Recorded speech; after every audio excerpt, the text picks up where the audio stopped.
മലയാള cinema ഗാനരംഗത്തേക്ക് ആലോലമാടുന്ന കാറ്റിലെ പൂക്കളെ പോലെ ചെമ്പരത്തിപ്പൂവിൻ്റെ കേരളീയ സൗന്ദര്യവും പിച്ചകപ്പൂങ്കാവുകൾക്കും അപ്പുറവും ഇപ്പുറവും ഒക്കെ പ്രസരിക്കുന്ന പുഷ്പസുഗന്ധവും പരത്തിയ പ്രശസ്ത ഗാനരചയിതാവും തിരക്കഥാകൃത്തുമാണ് ഷിബു ചക്രവർത്തി.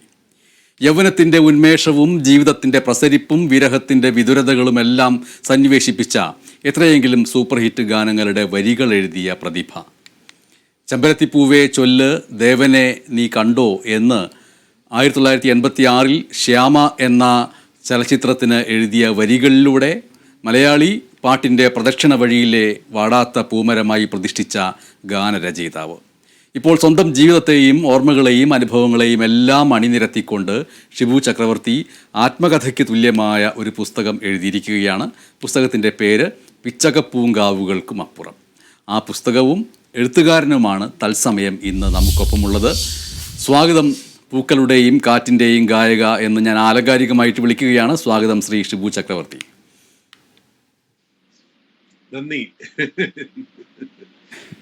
ഈ ഒരു പുസ്തകത്തിന് എന്തുകൊണ്ടാണ് പിച്ചകപ്പൂങ്കാവുകൾക്കും അപ്പുറം എന്ന പേര് എന്നുള്ള ഒരു ചോദ്യം സ്വാഭാവികമായിട്ടും ആദ്യം തന്നെ ഉയരും. കാരണം സ്വന്തം കൈകൊണ്ട് എഴുതിയ എത്രയെങ്കിലും സൂപ്പർ ഹിറ്റ് വരികളെല്ലാം കാത്തു നിൽക്കുകയാണ്. ഈ വരികളെ ഞങ്ങളെ പുസ്തകത്തിൻ്റെ പേരാക്കൂ എന്ന് പറഞ്ഞുകൊണ്ട് അത്രയധികം ഗാനങ്ങളിലെ മനോഹരമായിട്ടുള്ള വാക്യങ്ങൾ വരികളൊക്കെ ക്യൂ നിന്നിട്ടുണ്ടാവും. ഞങ്ങളെ പേരാക്കൂ എന്ന് പറഞ്ഞുകൊണ്ട്. പ്രത്യേകിച്ചും ജനുവരി ഒരു ഓർമ്മയിലെ പൂക്കൈത പൂക്കുന്ന പാടങ്ങളിൽ വഴിയോര കാഴ്ചകളിലെ പവിഴമല്ലി പൂവിറങ്ങി പകൽ പോവുകയായി യദുകുല ഗോപിക എന്നുള്ള വാക്യം, ചിത്രം എന്ന സിനിമയിലെ ഈറൻ മേഘം, അതേപോലെ പാടം പൂത്തകാലം, ദൂരെ കിഴക്കുതിക്കും, ഇങ്ങനെയുള്ള എത്രയെങ്കിലും വരികൾ.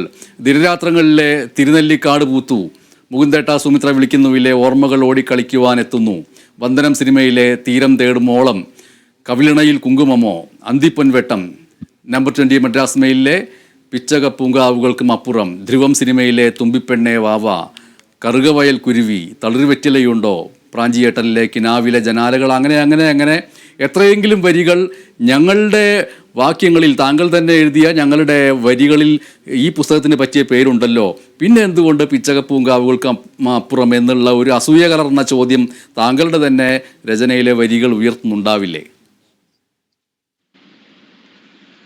പേരിടുക വലിയ പ്രശ്നം തന്നെയായിരുന്നു. കാരണം എല്ലാവർക്കും പല പല സജഷൻസ് ഉണ്ടായിരുന്നു. ഓർമ്മകൾ എന്നിട്ടൂടെ ശ്യാമപ്രസാദിന്റെ അടുത്ത് ചോദിച്ചു, എന്തുകൊണ്ട് താൻ ഓർമ്മകൾ എന്ന് പേരിട്ടില്ല? യഥാർത്ഥത്തിൽ ഇതെല്ലാം പാട്ടിന്റെ വരികളാകുമ്പോൾ പാട്ടിനപ്പുറത്തേക്കാണ് ഈ പുസ്തകം പറയുന്നത്. പാട്ടുണ്ട്, ഉറപ്പായിട്ടും പാട്ടുണ്ട്. കാരണം ജീവിതത്തിന്റെ കഴിഞ്ഞ 40 വർഷത്തെ അല്ലെങ്കിൽ അതിലപ്പുറമുള്ള പാട്ട് ജീവിതത്തെ മാറ്റി നിർത്താൻ പറ്റില്ല. പക്ഷെ പാട്ടിനും അപ്പുറത്തേക്കുള്ള ഒരു ജീവിതമാണ് ഇതിൽ പറഞ്ഞിട്ടുള്ളത്. പാട്ട് തീർച്ചയായിട്ടും ഉണ്ട്, അതിന്റെ അപ്പുറം. അതുകൊണ്ടിട്ടാണ് പിച്ചകപ്പൂങ്കാവുകൾക്കും അപ്പുറം എന്നിരിക്കട്ടെ. ദിസ് ഇസ് പിച്ചകപ്പൂങ്കാവുകൾക്ക് ബിയോണ്ട് ദാറ്റ് ആണ്. അതുകൊണ്ടാണ് ഈ പേര് തന്നെ. അതായത് പാട്ടുകൾക്കും അപ്പുറമാണ് ഇതിലെ എഴുത്ത് എന്ന് ധ്വനിപ്പിക്കുക എന്നുള്ള ഒരു ചെറിയ ദുരുദ്ദേശം അതിന്റെ പുറകിലുണ്ടായിരുന്നു. ആ ദുരുദ്ദേശത്തിൻ്റെ പിറകിൽ വലിയൊരു സദുദ്ദേശം, അതായത് ഈ ഒരു പുസ്തകം വായിക്കാൻ എടുക്കുന്ന ഒരു വ്യക്തിയെ സംബന്ധിച്ചിട്ട് കേവലമായിട്ട് ഷിബു ചക്രവർത്തി എന്ന ഗാനരചയിതാവിൻ്റെ ഗാനരചനാ ജീവിതം എന്താണ് എന്ന് മനസ്സിലാക്കുകയും ഏതൊക്കെ സാഹചര്യങ്ങളിലാണ് ആ പാട്ട് എഴുതിയത്, ഏതൊക്കെ സിനിമയുടെ പശ്ചാത്തലത്തിലാണ്, സംഗീത സംവിധായകൻ എന്തൊക്കെ നിർദ്ദേശം നൽകി, അതിന് അനുസരിച്ചും അതിന് വിരുദ്ധമായിട്ടും സ്വന്തം കലാബോധവും സാഹിത്യബോധവും വെച്ചുകൊണ്ട് എങ്ങനെയൊക്കെ പ്രവർത്തിച്ചു എന്നുള്ള ഒരു ഗാനം രൂപപ്പെടുന്നതിൻ്റെ പരീക്ഷണശാല എന്തായിരുന്നു എന്നറിയാൻ മാത്രമുള്ള ഒന്നായിട്ട് ഈ പുസ്തകം എടുക്കേണ്ടതില്ല. അതുകൂടി ഉൾപ്പെട്ടുകൊണ്ട് സ്വന്തം ജീവിതത്തെ ഒരു കലാകാരൻ എന്നുള്ള നിലയ്ക്ക്, എഴുത്തുകാരൻ എന്നുള്ള നിലയ്ക്ക് ഒക്കെ എങ്ങനെ സമീപിക്കുന്നു, ഒരു ഫിലോസഫിക്കലായിട്ട്, ദാർശനികമായിട്ട് എന്നുള്ള ഒരു സമീപനമാണ്, ഗൗരവത്തോടു കൂടിയ ഒരു സമീപനമാണ് ഈ പുസ്തകത്തെ സമീപിക്കുമ്പോൾ മനസ്സിലുണ്ടായിരുന്നത് അല്ലേ? തീർച്ചയായിട്ടും. കാരണം വെച്ചാല് ഗാനരചന ഓഫ് കോഴ്സ് പ്രൊഫഷനായിട്ട് വന്നെങ്കിൽ പോലും നമ്മളെ രൂപപ്പെടുത്തുന്നത് നമ്മുടെ ബാല്യം, കൗമാരം, യൗവനം, അങ്ങനെ നമ്മളെ ഒരു എഴുത്തുകാരനായിട്ട് രൂപപ്പെടുത്തുന്നതിന് പങ്കുവഹിച്ച ഒരുപാട് ഘടകങ്ങളുണ്ട്. അത് ചെറുപ്പത്തിലെ കൂട്ടുകാരാണെങ്കിലും ചെറുപ്പത്തിൽ വായിച്ച പുസ്തകങ്ങളാണെങ്കിലും പുസ്തകങ്ങളിലേക്ക് നമ്മളെ അടുപ്പിച്ച വേറെ ചില സ്വാധീനങ്ങൾ, പ്രത്യേകിച്ച് ഈ പുസ്തകത്തിൽ തന്നെ ഞാൻ പറഞ്ഞിട്ടുള്ളതാണ് വലിയച്ഛന്റെ സ്വാധീനം. വലിയച്ഛൻ ചെറിയ പ്രായത്തിൽ ഞാൻ എൻ്റെ എന്താ ഒരു 8 വയസ്സ് 3ാം ക്ലാസ്സിലൊക്കെ പഠിക്കുമ്പോൾ കാക്കയെ പറ്റി എഴുതിയ ഒരു കവിത എന്നൊന്നും പറയാൻ പറ്റില്ല, ഒരു പാട്ട് പോലത്തെ ഒരു സാധനത്തിന് സ്വർണ്ണ നിറത്തിലൊരു പേന, ബാൾപെൻ, അന്ന് ബാൾപെൻ വളരെ റെയറാണ്, ഒരു ബാൾപെൻ എനിക്ക് സമ്മാനം തന്നു. ഒരു പക്ഷെ എൻ്റെ ജീവിതത്തിൽ എനിക്ക് കിട്ടിയ ഏറ്റവും വലിയ സമ്മാനം അതായിരിക്കും. ആ സ്വർണ്ണ നിറത്തിലുള്ള പെണ്ണിന്റെ തിളക്കം ഇന്നും മനസ്സിൽ നിന്ന് മാഞ്ഞിട്ടില്ല. ആ പെണ്ണ് ജീവിതത്തിന്റെ എവിടെ വെച്ചോ എനിക്ക് നഷ്ടപ്പെട്ടെങ്കിൽ പോലും ആ സ്വർണ്ണ നിറം ഇന്നും മനസ്സിലുണ്ട്. അങ്ങനെ നമ്മളെ എഴുത്തിനോട് അടുപ്പിക്കുന്ന ഒരുപാട് സ്വാധീനങ്ങള്, ബന്ധങ്ങള്, അതെല്ലാം ഓർത്തെടുക്കുക കൂടിയാണ് ഈ പുസ്തകം ചെയ്യുന്നത്. അതുകൊണ്ടാണ് സംതിങ് ലൈക്ക് ആൻ ഓട്ടോബയോഗ്രഫി എന്നുള്ള ഒരു ടാഗ് ലൈൻ അതിന് ഉപശീർഷകമായിട്ട് നൽകിയിരിക്കുന്നത്. അപ്പോൾ എഴുത്തുകാരനാകാൻ ഇടയാക്കിയ ജീവിത സാഹചര്യങ്ങൾ, അത് കുട്ടിക്കാലം, ഒപ്പം തന്നെ വലിയച്ഛൻ്റെ സ്വാധീനം, അച്ഛൻ ഷിബു ചക്രവർത്തിയുടെ പിതാവ് തന്നെ ഒരു സാധാരണ കഥകളി ഭ്രാന്തുള്ളവരെ കഥകളി കിറുക്ക് അല്ലെങ്കിൽ കഥകളി ഭ്രാന്തൻ എന്നൊക്കെ പറയുന്നത് പോലെ താങ്കളുടെ അച്ഛൻ ഒരു ഗാനക്കിറുക്കനായിരുന്നു എന്നൊക്കെ വേണമെങ്കിൽ പറയാം. അതൊക്കെ ഈ താങ്കളുടെ ഗാനജീവിതത്തിലേക്ക്, രചനാ ജീവിതത്തിലേക്കൊക്കെ കൊണ്ടുവന്ന് എത്തിച്ചിട്ടുണ്ട്. വീടിൻ്റെ നാടക പശ്ചാത്തലത്തെക്കുറിച്ച് ഈ പുസ്തകത്തിൻ്റെ തുടക്കത്തിൽ തന്നെ പറഞ്ഞു വരികയും ചെയ്യുന്നുണ്ട്. അങ്ങനെ കുടുംബം, ബന്ധുക്കൾ, പിതാവ്, വലിയച്ഛൻ എന്നിവരുടെ എല്ലാം വലിയ സ്വാധീനങ്ങളിലൂടെ കടന്നു പോകാൻ കഴിഞ്ഞു. എന്നാൽ അതൊന്നും പിൽക്കാലത്തെ സിനിമാ പ്രവേശത്തിന് അതൊന്നും സഹായകമായിട്ടില്ല. അത് പ്രതിഭയ്ക്ക് ഗുണം ചെയ്തു എന്നത് മാത്രമാണ് ഉള്ളതല്ലേ? തീർച്ചയായിട്ടും അച്ഛന്റെ ഒരു സ്വാധീനം എന്ന് പറഞ്ഞു കഴിഞ്ഞാല് ആ പാട്ടില്ലാത്ത ഒരു അച്ഛന് ചിന്തിക്കാൻ പോലും സാധിക്കില്ല. കാരണം അച്ഛൻ എപ്പോഴും പാട്ട് കേൾക്കുന്ന ഒരാളായിരുന്നു. ആദ്യകാലങ്ങളിൽ റേഡിയോ ആണെങ്കിൽ അത് കഴിഞ്ഞിട്ട് ചെറിയ പോക്കറ്റ് റേഡിയോയും പിന്നെ ടേപ്പ് റെക്കോർഡ് വരുമ്പോൾ ടേപ്പ് റെക്കോർഡിലെ പാട്ടും, വീട്ടിൽ കാസറ്റിന്റെ കളക്ഷൻ എന്ന് പറഞ്ഞു കഴിഞ്ഞാല് അച്ഛൻ ഒരു കാലം കഴിഞ്ഞ് കഴിഞ്ഞപ്പോഴേക്കും നടക്കാനൊന്നും പറ്റാതായിരുന്നു. പക്ഷെ അപ്പോഴും അച്ഛന്റെ കട്ടലിന്റെ താഴെ മുഴുവൻ കാസറ്റുകളായിരുന്നു. അച്ഛന്റെ എന്റെ ചെറിയ പ്രായത്തിൽ അച്ഛൻ പാടുന്ന കായലിനക്കരെ പോവാൻ എനിക്കൊരു കളിവെള്ളം ഉണ്ടായിരുന്നു എന്നൊക്കെയുള്ള പാട്ട് കേട്ട് ഞാൻ ചെറിയ പ്രായത്തിൽ കരയുമായിരുന്നു. അത് ഓരോ ദിവസവും കരയും, പിറ്റേ ദിവസം കേൾക്കുമ്പോൾ വീണ്ടും കരയും. പക്ഷെ ആ പാട്ടെല്ലാം മനസ്സിൽ ഇന്നും അച്ഛൻ പാടുന്ന ആ പാട്ടിന്റെ ഫീലിംഗ് മറ്റാരും പാടിയാലും എനിക്ക് കിട്ടാറില്ല. കാരണം അത്ര മനോഹരമായിട്ട്, അത്ര ഫീലിങ്ങോട് കൂടിയാണ് അച്ഛൻ പാടിയിരുന്നത്. അപ്പോ അച്ഛന്റെ ഈ പാട്ടുകൾ, അച്ഛൻ താളം പിടിക്കുന്നത്, അച്ഛൻ മാത്രല്ല ഇളയച്ഛനെ പറ്റി ഞാൻ അതിനകത്ത് പറയുന്നുണ്ട്. ഒരുപാട് ഫ്ലൂട്ടുകൾ, പല വലിപ്പത്തിലുള്ള ഓടക്കുഴലുകൾ മതില് തൂക്കിയിട്ടിരുന്ന ഇളയച്ചന്റെ മുറിയെ പറ്റിയൊക്കെ ഞാൻ പറയുന്നുണ്ട് അതിനകത്ത്. അന്ന് എനിക്ക് അറിയില്ലായിരുന്നു എന്തിനാണ് ഇത്ര അധികം ഫ്ലൂട്ടുകൾ. ഏതെങ്കിലും ഓടക്കുഴൽ ഒരെണ്ണം പോരെ, പക്ഷെ പല വലിപ്പത്തിലുള്ള ഓടക്കുഴല് പല നാദപ്രപഞ്ചമാണ് സൃഷ്ടിക്കുന്നതെന്ന് പിന്നീടാണ് മനസ്സിലായത്. അവരെല്ലാവരും സ്വാധീനിച്ചിട്ടുണ്ട്. ആ സ്വാധീനങ്ങളെ പറ്റി കൂടെയാണ് പിച്ചകപ്പൂങ്കാവിന്റെ ആദ്യ ഭാഗങ്ങൾ പറയുന്നത്.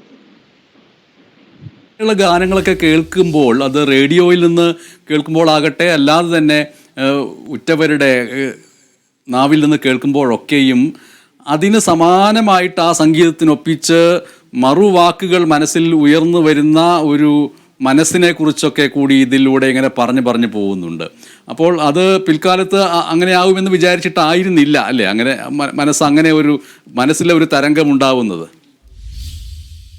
ഒരിക്കലും ഗാനരചനയെ, ഇപ്പൊ വീട്ടിലൊക്കെ നാടകം വളരെ കാര്യമായിട്ട് സംസാരിക്കപ്പെട്ടിരുന്നു. പ്രത്യേകിച്ച് വലിയച്ഛൻ നാടകൃത്തായിരുന്നു. വലിയച്ഛന്റെ നാടക സമിതിയില് പി ജാനിയെ പോലെയുള്ള ആളുകൾ അഭിനയിച്ചിരുന്നു. അദ്ദേഹത്തിന്റെ നാടകം വരെയും അവതരിപ്പിക്കപ്പെട്ടിരുന്നു എന്നൊക്കെയാണ് ഞാൻ പിന്നീട് മനസ്സിലാക്കിയിട്ടുള്ളത്. എങ്കിലും പി ജെ ആന്റണിയും നാടകങ്ങളും നാടക ഗാനങ്ങളും എല്ലാം നിറഞ്ഞു നിന്നിരുന്നൊരു വീടായിരുന്നു നമ്മളുടേത്. അതുകൊണ്ട് അങ്ങനെയുള്ള നാടക ചർച്ചകളും രാഷ്ട്രീയ നാടക ചർച്ചകൾക്കിടയില് പാട്ടിന് വേറൊരു സ്ഥാനം കൊടുത്തിരുന്നു ഇവരെല്ലാം. പ്രത്യേകിച്ച് പി ജെ ആന്റണി നാടകൃത്തെന്ന് അറിയപ്പെടുമ്പോ തന്നെ പി ജെ ആന്റണിയുടെ ബിന്ദു ബിന്ദു ഒതുങ്ങി നിൽപ്പു എന്നിലൊരുക്കട ശോകത്തിൻ എന്മാറിന് കുളിരേകാൻ തേക്ക് തീർന്നൊരു ചന്ദനമല്ലേ നീ എന്നൊക്കെ പി ജെ ആന്റണി എഴുതിയിട്ടുള്ള പാട്ടുകൾ വീട്ടില് നാടക ചർച്ചകളെല്ലാം വീടിന്റെ മുൻപിൽ നടക്കുമ്പോൾ അമ്മമാർക്കെല്ലാം ഇഷ്ടം ഈ പാട്ടുകളായിരുന്നു. ഉറപ്പായിട്ടും ചെറിയ കുട്ടികളായിട്ടുള്ള ഞങ്ങൾക്ക് കൂടുതൽ കാതിലേക്ക് വന്ന് വീണിരുന്നത് അമ്മമാരുടെ ഈ ഇഷ്ടങ്ങളായിരുന്നു. ഷിബു ചക്രവർത്തിയുടെ പാട്ടുകൾ കേൾക്കുമ്പോൾ ആ പാട്ടുകൾ വലിയ രീതിയിലുള്ള ജീവിത ദർശനത്തിൻ്റെ ഭാരം അങ്ങനെ മുഴച്ചു നിൽക്കുന്നില്ല. ജീവിതത്തെ ആയാസരഹിതമായിട്ട് കാണുന്ന, ആനന്ദത്തിലൂടെ പോകുന്ന ഒരു പ്രതലം അതിനുണ്ട്. ഒപ്പം തന്നെ ഓർമ്മകൾ ഓടിക്കളിക്കാൻ എത്തുന്ന മുറ്റത്തെ ചക്രമാവിൻ്റെ മുൻപിലേക്ക് ഓടിയെത്താൻ പ്രേരിപ്പിക്കുന്ന ഗൃഹാതുരത്വത്തിലേക്ക് പെട്ടെന്ന് പോകുന്ന പലതുമുണ്ട്. എന്നാൽ വ്യക്തിജീവിതത്തിൽ ഷിബു ചക്രവർത്തി ഫിലോസഫിയോട് വലിയ രീതിയിലുള്ള ഒരു താല്പര്യം പ്രകടിപ്പിക്കുന്നു. അതിനെക്കുറിച്ച് വിപുലമായിട്ടുള്ള പേജുകളാണ് ഇതിൽ മാറ്റി വെച്ചിട്ടുള്ളത്. പ്രത്യേകിച്ചും കൗമാരം കടന്ന് മഹാരാജാസ് കോളേജിൽ പഠിക്കാൻ വേണ്ടി വരുമ്പോൾ എന്ത് പഠിക്കണം, ഫിലോസഫി അല്ലാതെ മറ്റൊന്നും എനിക്ക് പഠിക്കേണ്ടതില്ല, ചോയ്സ് എന്ത്, ഫിലോസഫി ഫിലോസഫി ഫിലോസഫി എന്ന് എഴുതി വെച്ചതിനെക്കുറിച്ച് സൂചിപ്പിക്കുന്നുണ്ട്. അങ്ങനെ മനസ്സിലുണ്ടായിരുന്ന ഫിലോസഫി ക്യാമ്പസിലെത്തിക്കഴിഞ്ഞ് പാഠപുസ്തകങ്ങൾ തുറന്നപ്പോൾ ആ സ്വപ്നത്തിലുള്ള ഫിലോസഫി ആയിരുന്നോ പഠിക്കേണ്ടി വന്നത്? ചോദ്യത്തിന് രണ്ട് ഭാഗമുണ്ട്. ഷിബുവിന്റെ പാട്ടുകളിൽ ഗഹനമായ വിഷയങ്ങളില്ല എന്നുള്ളത് സത്യം തന്നെ. കാരണം ഇത് ലളിത സംഗീത ശാഖയാണ് സിനിമാ പാട്ടുകൾ. അതുകൊണ്ട് മാക്സിമം ലളിതമായിട്ട് എഴുതാൻ തന്നെയാണ് ഞാൻ ശ്രമിച്ചിട്ടുള്ളതും അതായിരിക്കണം എന്റെ സ്റ്റൈൽ എന്ന് ഞാൻ ആദ്യകാലങ്ങളിൽ തന്നെ തീരുമാനിച്ച ഒരു കാര്യമാണ്. കാരണം ലളിതമാകുക എന്നുള്ളത് ആണ് ഏറ്റവും ദുഷ്കരമായിട്ടുള്ള കാര്യം. അപ്പൊ അതുകൊണ്ടിട്ട് ആ ലാളിത്യത്തിന്റെ സൗന്ദര്യം കൊണ്ടുവരിക എന്നുള്ളതാണ് ഏറ്റവും പ്രധാനപ്പെട്ട കാര്യം. ഒപ്പം പഠിക്കാൻ സ്വീകരിച്ച വിഷയം എന്ന് പറയുന്നത് ഫിലോസഫി ആയിരുന്നു. അതിന്റെ കാരണം ചെറിയ പ്രായത്തിൽ തന്നെ ഞാൻ പറഞ്ഞില്ലേ, ഞങ്ങളുടെ വീട് നാടകവും പുസ്തകങ്ങളും ഒക്കെ നിറഞ്ഞതായിരുന്നു. അതുകൊണ്ട് തന്നെ വളരെ നന്നായിട്ട് വായിക്കുമായിരുന്നു ചെറിയ പ്രായം തുടങ്ങി. അപ്പൊ വായന ഏതോ ഒരു ഭാഗത്ത് വെച്ച് കൗമാരം വിടുന്നതിന് മുൻപ് തന്നെ വായന എന്താ പറയണ ഫിക്ഷനിൽ നിന്ന്, നോവലുകളിൽ നിന്ന് തെന്നി മാറാൻ തുടങ്ങിയിരുന്നു. അത് പ്രീ ഡിഗ്രി ടൈമൊക്കെ ആയി കഴിഞ്ഞപ്പോഴേക്കും വിവേകാനന്ദ സാഹിത്യ സർവസ്വത്തിലേക്കും രാധാകൃഷ്ണന്റെ ബാല്യദർശനം പോലെയുള്ള ബുക്കുകളിലേക്കൊക്കെ എത്തി. അവിടെ നിന്നാണ് അലക്സ് ബേസിൽ എന്ന് പറയുന്ന ഞങ്ങളുടെ മലയാള അധ്യാപകൻ എന്നെ അദ്ദേഹത്തിന്റെ ഗൈഡൻസ് ആണ് ഫിലോസഫിയിൽ എന്നെ നേർവഴിക്ക് നയിച്ചത്. അല്ലാത്ത ഒരാളായിരുന്നെങ്കിൽ ഭ്രാന്ത് പിടിച്ച് ഏതെങ്കിലും വഴിക്ക് പോയേനെ. കാരണം ആ പ്രായത്തിലൊന്നും വായിച്ചാൽ മനസ്സിലാവുന്ന പുസ്തകങ്ങളായിരുന്നില്ല അതൊന്നും. പക്ഷെ അദ്ദേഹത്തിന്റെ ഗൈഡൻസോടുകൂടി വിൽഡുറന്റിനെ വായിക്കാൻ തുടങ്ങുന്നു, സ്റ്റോറി ഓഫ് ഫിലോസഫി വായിക്കാൻ തുടങ്ങുന്നു. അങ്ങനെ കൃത്യമായിട്ടൊരു ഗൈഡൻസോടുകൂടി വായിക്കാൻ തുടങ്ങി. അങ്ങനെയാണ് ഞാൻ ഫിലോസഫിയിൽ എത്തുന്നതും ഫിലോസഫി ഇഷ്ടപ്പെടാൻ തുടങ്ങിയത്. ഇതിലെ രസകരമായ ഒരു അധ്യായം എന്ന് പറയുന്നത് പിച്ചകപ്പൂങ്കാവുകൾക്കപ്പുറം എന്നുള്ള പുസ്തകത്തിലെ ഒരു രസകരമായ അധ്യായം MAക്ക് മഹാരാജാസ് കോളേജിൽ പഠിക്കുന്നു എന്ന് പറഞ്ഞാൽ അതിൻ്റെ അർത്ഥം ക്ലാസ്സിലെല്ലാം കയറുന്നു എന്നല്ല. പക്ഷേ അതിൻ്റെ അർത്ഥം പുറത്ത് കറങ്ങി നടക്കുന്നു എന്നുമല്ല. ഒരു ഘട്ടം എത്തിക്കഴിയുമ്പോൾ ഗായത്രി ആർട്സ് ആൻഡ് ഡിസൈൻ അതിൽ ചേരുന്നു. എന്നിട്ട് അവിടെ ജോലി ചെയ്യുന്നു, ജിങ്കിളുകൾക്ക് വരികൾ എഴുതാവുന്ന അവസ്ഥയിലേക്കൊക്കെ വരുന്നു, പോസ്റ്റർ ഡിസൈനിങ് അടക്കമുള്ള കാര്യങ്ങൾ ചെയ്യുന്നു, അതിൽ നിന്നൊരു വരുമാനം ലഭിക്കുന്നു, രാത്രി ഇരുന്ന് പഠിക്കുന്നു, ഇങ്ങനെയുള്ളൊരു കാര്യം. പക്ഷേ ആ പഠനം നടക്കുന്ന കാര്യം അമ്മ അറിയുന്നില്ല. MAക്ക് ജയിച്ചു കഴിഞ്ഞ് അമ്മയുടെ അടുത്ത് ചെല്ലുന്ന സന്ദർഭത്തെക്കുറിച്ച് ഇതിൽ സൂചിപ്പിക്കുന്നുണ്ട്. അത് രസകരമായിട്ട്. യഥാർത്ഥത്തില് ഇന്നത്തെ പോലെ കുട്ടികള് പാർട്ട് ടൈം വർക്ക് ചെയ്യുന്ന ഒരു കാലഘട്ടം ഒന്നും അല്ല അന്ന്. പഠിക്കുന്നു, കോളേജിൽ വരുന്നു, പഠിക്കുന്നു, തിരിച്ച് വീട്ടിൽ പോകുന്ന ഒരു കാലത്ത് വീട്ടിൽ നിന്ന് ഇറങ്ങിയാൽ എപ്പോ വീട്ടിലേക്ക് തിരിച്ചു ചെല്ലുമെന്ന് തിട്ടയില്ലാതെ ബാക്കി സമയം മുഴുവൻ ജോലി ചെയ്യുകയും അങ്ങനെ ജീവിക്കുകയൊക്കെ ചെയ്ത ഒരു ഓ, കോളേജ് ജീവിത കലാലയ ജീവിതമായിരുന്നു എൻ്റെത്. അത് അതുകൊണ്ട് തന്നെ ഞാൻ കോളേജിൽ പോകുന്നുണ്ടോ എന്നുള്ള കാര്യത്തിൽ തന്നെ വലിയ സംശയം ഉണ്ടായിരുന്നു അമ്മയ്ക്ക്. പ്രത്യേകിച്ച് അമ്മ സ്കൂൾ ടീച്ചറായിരുന്നു. അമ്മ പഠിത്തത്തിന്റെ കാര്യത്തിലെല്ലാം വളരെ സ്ട്രിക്റ്റ് ആയിരുന്നു. അമ്മയുടെ അത്തരം സ്ട്രിക്ട്നെസ് ഒന്നും നടപ്പാകാതെ പോയ പുത്രനായിരുന്നു ഞാൻ മാത്രമായിരുന്നു. ബാക്കി അനിയത്തിമാരെല്ലാം നന്നായിട്ട് പഠിക്കുമായിരുന്നു. ഞാനായിരുന്നു അമ്മയുടെ ശിക്ഷണത്തിന് കീഴിൽ വരാതെ പോയത്. അതുകൊണ്ട് തന്നെ ഞാൻ കോളേജിൽ പോകുന്നൊന്നും അമ്മ വിശ്വസിച്ചിരുന്നില്ല. അത് കഴിഞ്ഞ് MA പാസ്സായി ഞാൻ MAക്ക് ചേർന്ന കാര്യം പോലും അമ്മയ്ക്ക് അറിയില്ല. അപ്പോ MAക്ക് പഠിക്കുമ്പോ അധികം കോളേജിൽ പോയിട്ടുമില്ല.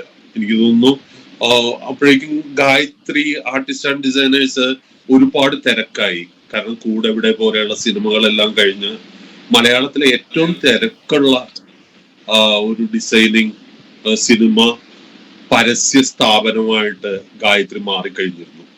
മിക്കവാറും ഒരു ദിവസം രാവിലെയൊക്കെ കയറി കഴിഞ്ഞാൽ 2 ദിവസം കഴിഞ്ഞ് ഓഫീസിന് വെളിയിൽ വരുന്ന ഒരു അവസ്ഥയിലൊക്കെ ആയിരുന്നു ദിവസങ്ങൾ പൊയ്ക്കൊണ്ടിരുന്നത്. അങ്ങനെ ഒരുപാട് ദിവസങ്ങൾ എൻ്റെ ഓർമ്മയിൽ തന്നെ ഉണ്ട് ഇപ്പോഴും. അപ്പൊ അങ്ങനെയുള്ള ഒരു സാഹചര്യത്തില് വീട്ടിലും വരുന്നില്ല, കോളേജിൽ പോകുന്നുണ്ടോന്ന് അറിയേയില്ല.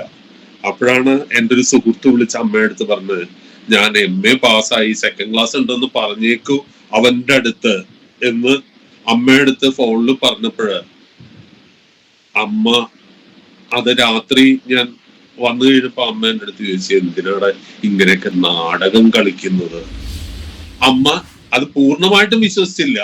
കാരണം യൂണിവേഴ്സിറ്റിക്ക് എന്തെങ്കിലും അബദ്ധം പറ്റിയതായിരിക്കും എന്നായിരുന്നു അമ്മ അതിൻ്റെ അകത്തുനിന്ന് എത്തിയ അസംഷൻ. പിന്നീട് അമ്മയ്ക്ക് ബോധ്യപ്പെടുന്നു, മകൻ പിന്നീട് നാട് മുഴുവൻ അറിയുന്ന ഗാനരചയിതാവായിട്ട് മാറുന്ന അവസ്ഥയിലേക്ക് എത്തുന്നു. ആദ്യത്തെ ഗാനം അത് അത്രമേൽ പ്രശസ്തമായില്ല, സിനിമയുടെ വഴി മുടങ്ങുന്നു. അതിൽ നിരാശപ്പെടുന്നില്ല. ശ്യാമ എന്ന ചിത്രത്തിൽ ചെമ്പരത്തിപ്പൂവേ ചൊല്ല് എന്ന ആ വരി, ഒരുപക്ഷെ ഷിബു ചക്രവർത്തിയുടെ മൊത്തം ഗാനരചനാ ജീവിതം എടുത്താൽ അതിൽ കൂടുതലും പൂക്കളോട് ഉള്ള അഭിസംബോധനയായിട്ടാണ് ഗാനങ്ങൾ, പൂക്കളോടും കാറ്റിനോടുമുള്ള അഭിസംബോധനയായിട്ടാണ് മിക്കവാറും ഗാനങ്ങൾ വന്നിട്ടുള്ളത്. അത് ചെമ്പരത്തിപ്പൂവിൻ്റെ കാര്യത്തിലാവട്ടെ, പിച്ചകപ്പൂങ്കാവുകളുടെ കാര്യത്തിലാവട്ടെ, എല്ലാം അങ്ങനെ ഒരു ഗാനജീവിതത്തിൽ ഉടനീളം അത്തരം പൂക്കളോടും കാറ്റിനോടുമുള്ള മമത നിറഞ്ഞു നിൽക്കുന്നു. പ്രത്യേകിച്ചും ജനുവരി ഒരു ഓർമ്മ എന്ന ചിത്രത്തിലെ പൂക്കൈത പൂക്കുന്ന പാടങ്ങളിൽ എന്നുള്ള ആ വരി മാത്രം വെറുതെ ഒട്ടും ഈണമില്ലാതെ റഫായിട്ട് പരുക്കനായിട്ട് പറഞ്ഞാൽ പോലും പൂക്കൈത പൂത്തതിൻ്റെ സുഗന്ധം വരുന്നു, പ്രണയത്തിൻ്റെ ഒരു ലാവണ്യം നിറയുന്നു, പ്രണയിക്കാൻ തോന്നുന്നു. ജീവിതത്തിൻ്റെ അസ്തിത്വ പ്രശ്നങ്ങളോ വിലക്കയറ്റമോ എല്ലാം നമ്മൾ മറക്കുകയും ഒരൊറ്റ നിമിഷം കൊണ്ട് പ്രണയത്തിലേക്ക്, കാൽപ്പനികതയിലേക്ക് പോകാൻ നമ്മളെ കഴിയുന്ന ഒരു മാന്ത്രികത ആ വരികളിൽ വരുന്നു. അതേസമയം പല അഭിമുഖങ്ങളിലും താങ്കൾ പറഞ്ഞു കേട്ടിട്ടുണ്ട്, ഒരു അപ്ലൈഡ് ഗാനരചയിതാവാണ്, അല്ലാതെ സങ്കല്പ ലോകത്ത് വിഹരിച്ച് ഒരു കവിതാമയമായി പൂർണ്ണമായിട്ടും അങ്ങനെ നിറയുന്ന ഒന്നല്ല എന്ന്. ഇതെങ്ങനെയാണ് സാധിക്കുന്നത്?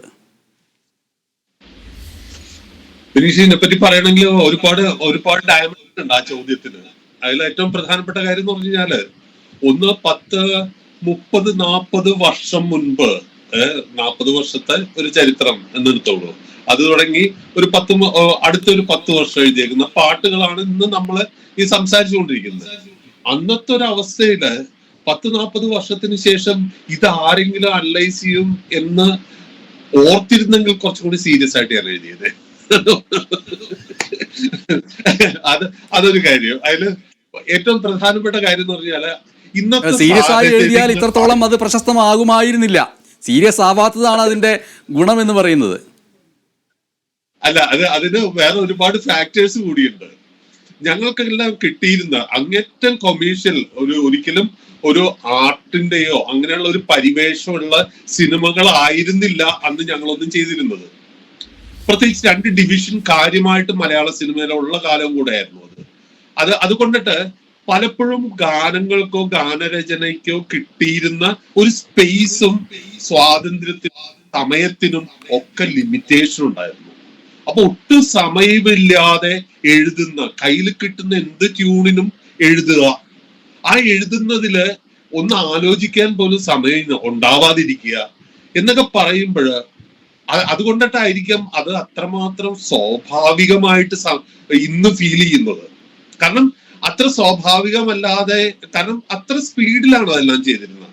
ഇപ്പൊ ചെമ്പരത്തിപ്പൂ എഴുതിയത് ട്രെയിനിന്റെ അകത്തിരുന്നിട്ടാ, പിറ്റേ ദിവസം രാവിലെ റെക്കോർഡിംഗ് ആണ്.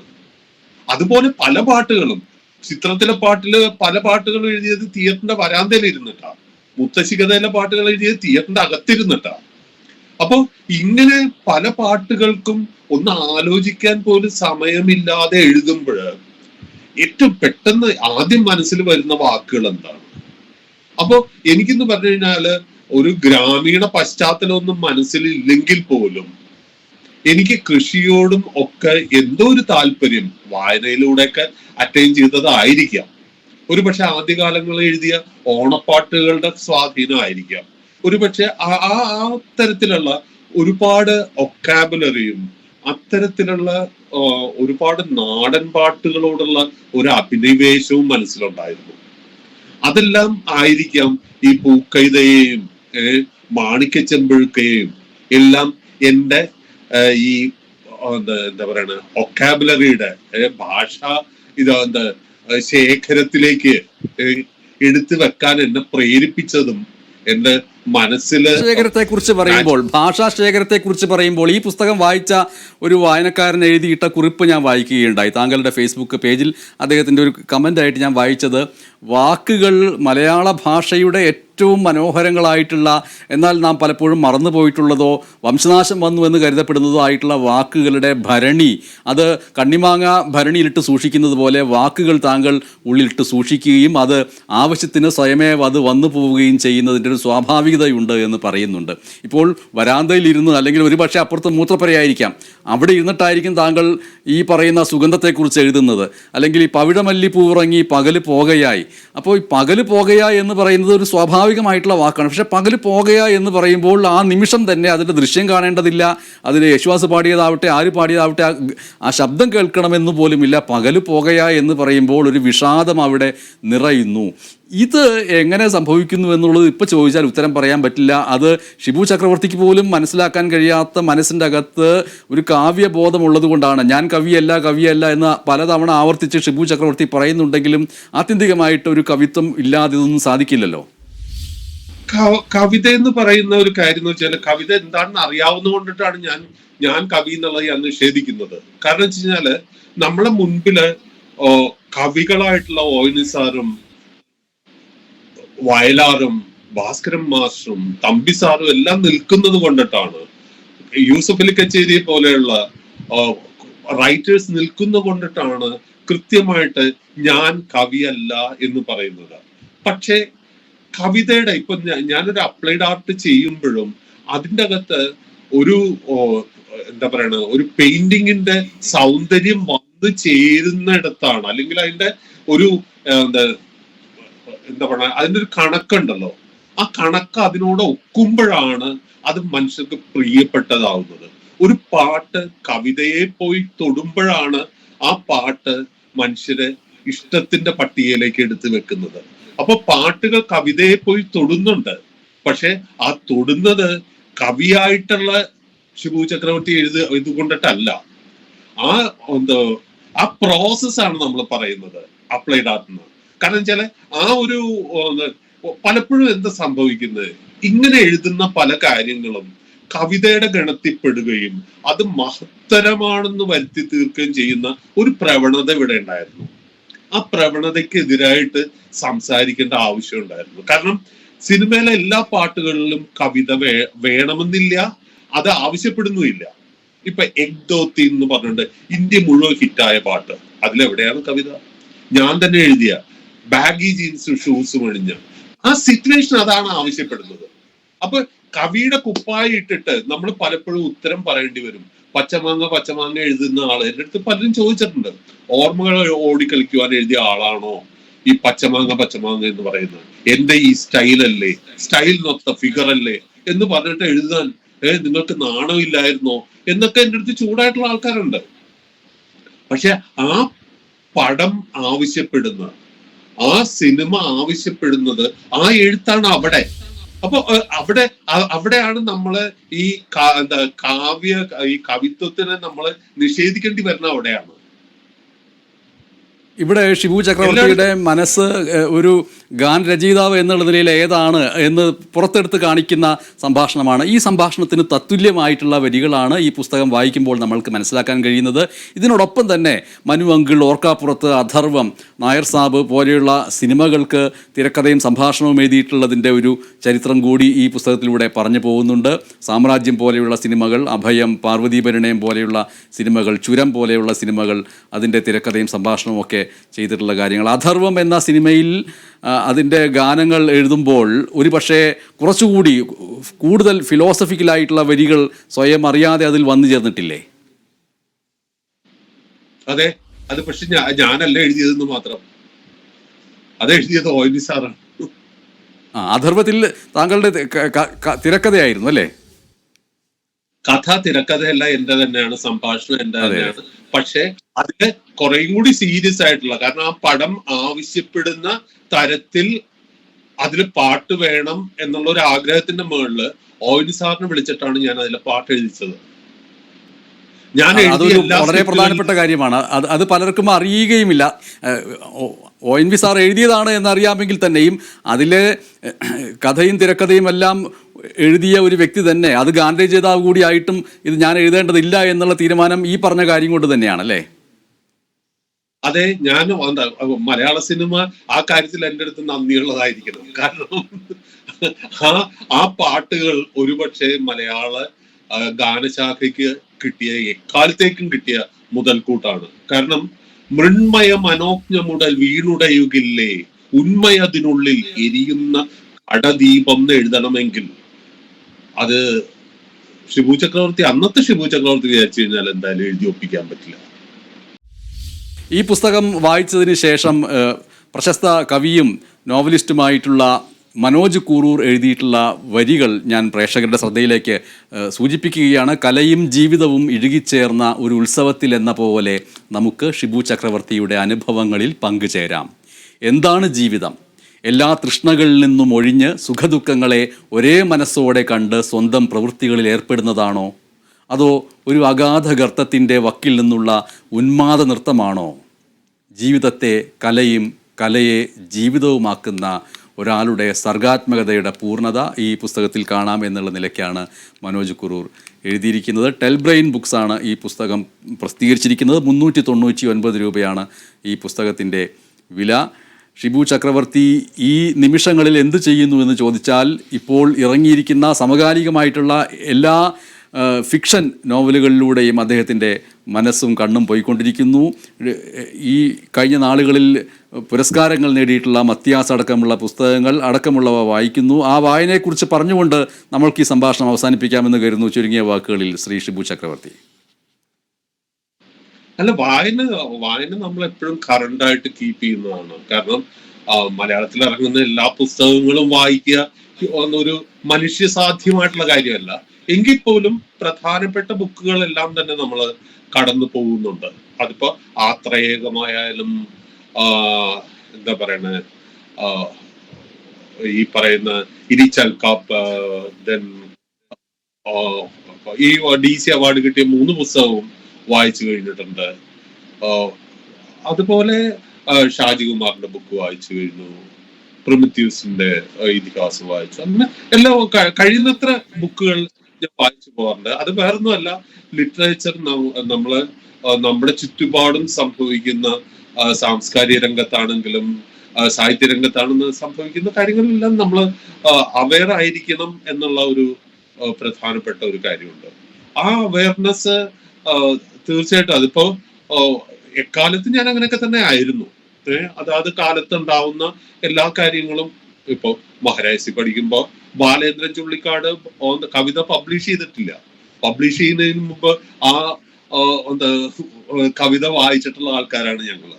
അപ്പോ അക്കാലം തുടങ്ങി നമ്മള് ലിറ്ററേച്ചറിന്റെയും ഒക്കെ സമകാലികമായിട്ടുള്ള എല്ലാ മൂവ്മെന്റ്സും തൊട്ടറിയാൻ ശ്രമിച്ചിരുന്നു. അത് ഇനിയുള്ള കാലത്ത് അങ്ങനെയൊക്കെ തന്നെ വേണം എന്നാണ് നമ്മുടെ ആഗ്രഹം. ഗാനരചനാ ജീവിതത്തിൻ്റെ 40 വർഷങ്ങൾ പൂർണ്ണമാവുന്ന ഒരു വേള കൂടിയാണ്. ഈ സമയത്താണ് പിച്ചകപ്പൂങ്കാവുകൾക്കപ്പുറം എന്ന പുസ്തകം വന്നിരിക്കുന്നത്. ഔസേപ്പച്ചനോടൊപ്പമുള്ള 40 വർഷത്തെ ജീവിതത്തെക്കുറിച്ചൊക്കെ താങ്കൾ ഈ പുസ്തകത്തിൽ സൂചിപ്പിച്ചിട്ടുണ്ട്. ശ്രീ വെങ്കടേഷിൻ്റെ സംഗീത സംവിധാനത്തിൽ ഒക്കെയുള്ള അനുഭവങ്ങൾ ഈ പുസ്തകത്തിൽ നിറയുന്നു.